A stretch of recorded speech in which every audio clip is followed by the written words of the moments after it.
Hi, everyone. Judge Andrew Napolitano here for Judging Freedom. Today is Wednesday, November 13th, 2024. Apologies for the late start, technical glitches, which we've now overcome. The good Ambassador Charles Freeman has been kind enough to stand by while producer Chris worked his magic to get things up on the air. Ambassador Freeman, good morning and welcome here, my dear friend. It's always a pleasure. I am looking at President-elect Trump's, he doesn't actually nominate these people until he's in the White House, but his intention to nominate. And I'm thinking this, does it matter who's the president? Or will the pro-war, pro-welfare, pro-Zionist, military-industrial banking, pharmaceutical complex survive and thrive no matter what kind of bluster comes out of the Oval Office? Well, I think the proposed appointments raise a serious question about the whether Mr. Trump was really serious during his campaign with all of the rhetoric he used to say that he was in favor of peace and stopping wars, because this is a very hardline group indeed, particularly on China. Where they are on Ukraine is a little uncertain. Where they are on Israel is completely behind the Israelis at all costs. So this is arguably something different from what those who voted for Mr. Trump expected. A lot of libertarians on the right and progressives on the left who talked to me indicated a preference for Trump because of the belief that he would say to Netanyahu, okay, enough is enough, and to Zelensky, that's it. Biden was wrong. It was a disaster. Let's cut a peace deal. We're not going forward with this. I don't know that that is the case. My longtime friend and colleague, with whom I rarely agree on anything, but we're friends and colleagues, who's about to become the Secretary of Defense, advised President Trump, or actually President Biden, on air from his perch at Fox and Friends to bomb Tehran 2 years ago. I mean, in my view, Ambassador, Donald Trump does not need an enabler to encourage his worst instincts.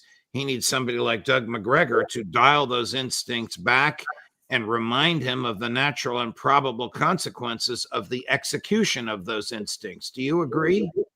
Yes, I do. I think having worked at the Defense Department, I believe that the most important qualification for a Secretary of Defense is management ability.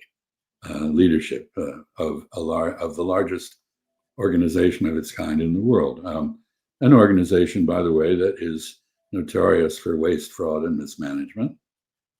It's encouraging that Mr. Trump wants to tackle those issues, but it's not clear whether he wishes to do that at the Defense Department. In any event, the proposed Secretary of Defense, as far as I can tell, quite aside from his political judgments, doesn't have any management experience of note.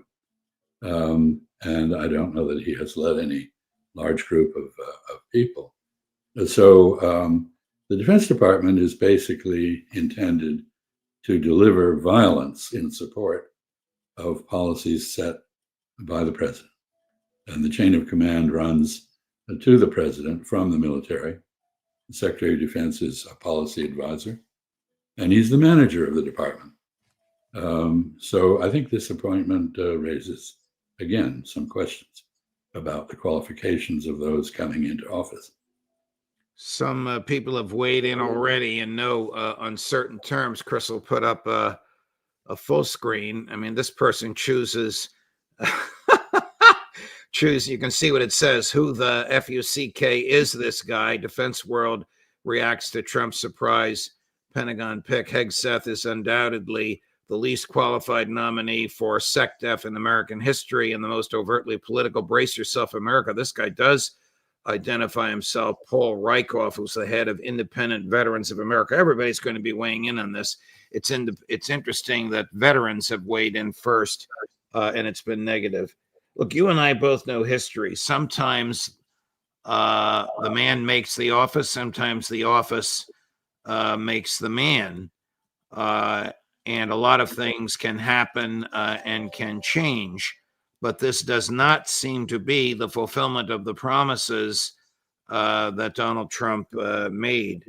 Mike Waltz, who's the national security advisor, not nominee, but the national security advisor, because that position is not confirmable by the Senate, advocated on the floor of the House of Representatives to give President Zelensky of Ukraine all the weapons he wanted, including expressly, you know this better than I, the long-range Tomahawk missiles that can reach Moscow. I mean, is this really the type of advice we want whispered into the ear of a trigger finger happy president?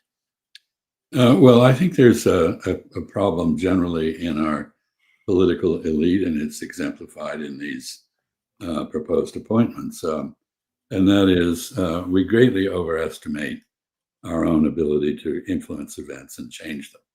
I think to go back to what you said earlier, the appointment of Elise Stefanik, the most odious Congress critter on the Hill, as ambassador to the United Nations, is not going to be greeted there with any favor either. In fact, I think she's in danger of finding herself mooned by the rest of her colleagues if she carries on the way there that she did in congressional hearings about university administrators some time ago. And we have a problem with the Secretary of State, Mr. Rubio, who's apparently been a very good senator. But the Secretary of State has to have four characteristics. First, conceptual ability, strategic reasoning ability, if you will, and particularly when that is lacking in other parts of the government. Second, management ability, because the Department of State is a management abomination. It has had fifth wheels, sixth wheels, seventh wheels welded onto it by various congressional actions over the years, and it is nearly unmanageable. Third, the ability to listen, because listening is the key to empathy, and empathy is the grounding for any kind of persuasive approach to changing the opinions of other people. And diplomacy is all about convincing others to want to do things our way. And finally, the Secretary of State must be able to articulate policy almost at the bumper sticker level, so it's comprehensible to those who in the public and the Congress who need to understand basically what it's about. Mr. Rubio may or may not have these qualifications. I don't know that he's managed anything particularly. I don't think he has any diplomatic experience.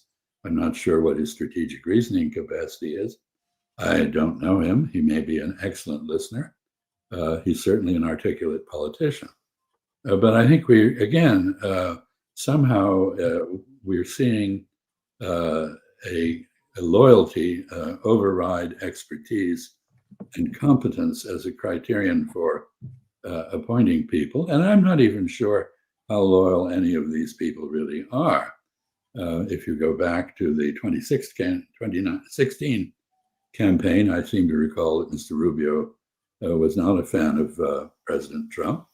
And while they may have reconciled since then, and certainly Senator Rubio is ardently pro-Israeli, anti-Castro Cuban regime, anti-Venezuela, anti-Nicaragua, anti-Bolivia.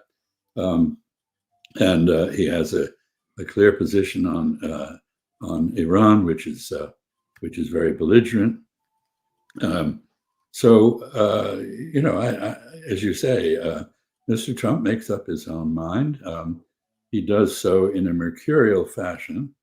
I have a friend who speculated that actually there wasn't anybody named Donald Trump. There were 8 people sharing a suit and extra long necktie and an orange wig, changing the suit and the wig once in a while. Because, you never know which Trump you're going to see. Before we delve into the latest in Israel, Can Marco Rubio and Pete Hegseth compare on the international scene with Sergei Lavrov? No, Mr. Lavrov is an exemplary foreign minister with deep experience, widely respected, I think almost universally respected. It's a great shame that the Biden administration and our Secretary of State did not engage with him, because he's someone who is reasonable, with whom you can strike a deal. And my other friend and former Fox colleague, the former governor of Arkansas, now offered as the U.S. ambassador to Israel, in his first public statement last night after the announcement of his likely nomination, echoed the comments of Israeli, you ready for this? No surprise, Israeli Finance Minister Smotrich, that the West Bank should be considered part of Israel. In fact, let me play for you what Smotrich said. Now, remember, he's the finance minister of Israel. He's the rough equivalent of the Secretary of the Treasury. He appointed himself the Governor General of the West Bank. This would be like Janet Yellen appointing herself the Governor General of Puerto Rico. But this is what Mr. Smotrich did about 8 months ago. Here's what he said on November 11th, cut number 9.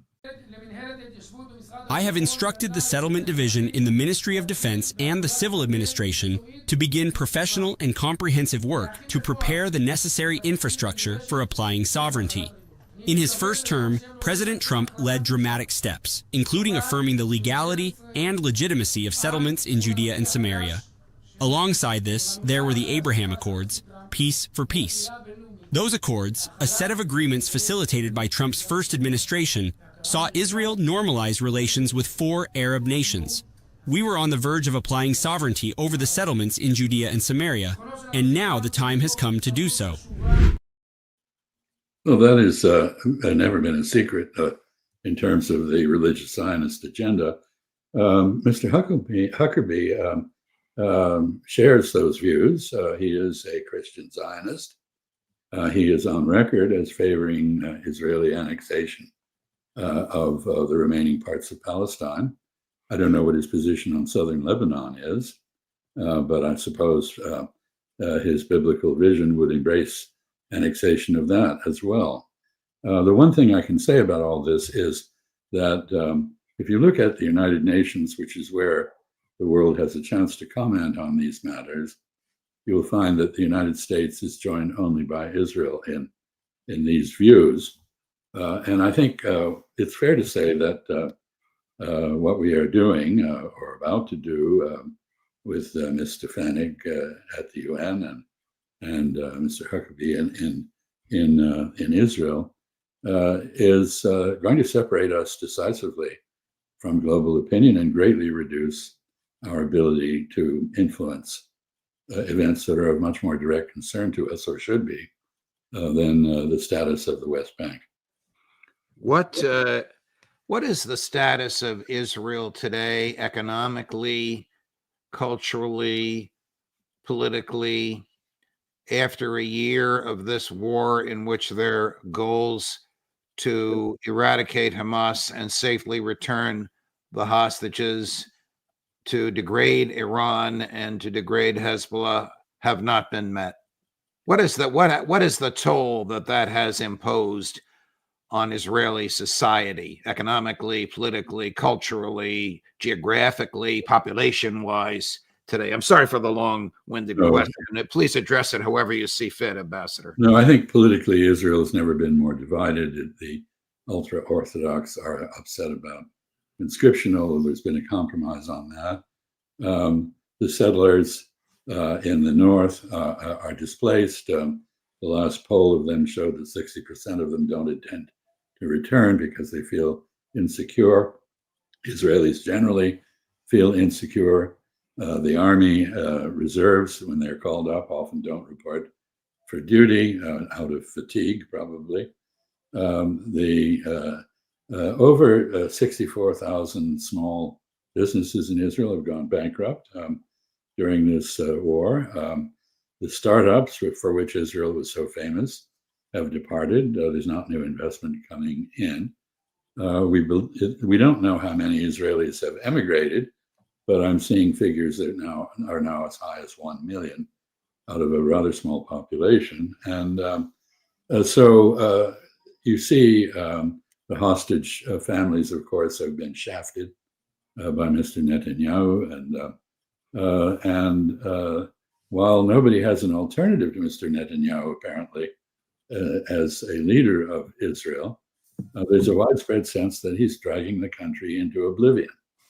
So now we face, of course, the prospect of a widened war coordinated between Iran, Hezbollah, what remains of Hamas, the Houthis, militias in Iraq, and aimed at Israel, with U.S. troops there as a tripwire, and an interim before January 20th, in which a committed Zionist is in the White House. So this is a very dangerous situation, externally as well as internally. And a number of Israelis are giving voice to their despair and their wish no longer to be identified as Israelis, and their shame as Jews, that the values of Judaism are so basically violated by the society in which they live. And perhaps they are also about to emigrate. Ambassador, is there any way that the United States can be saved from the extraordinary grip vice of AIPAC and similar groups? It does not appear so. I am very concerned, I should say, about another issue, and that is trade wars. I think trade wars are going to generate significant inflation in the United States. Many of those who voted for Mr. Trump did so in the expectation that he would do something about the almost criminal rise in rents and the inflation at the grocery store that they have faced. I think they're going to get exactly the opposite if he follows through with the Lighthizer approach to global trade. There will be retaliation. The first victims will be American farmers.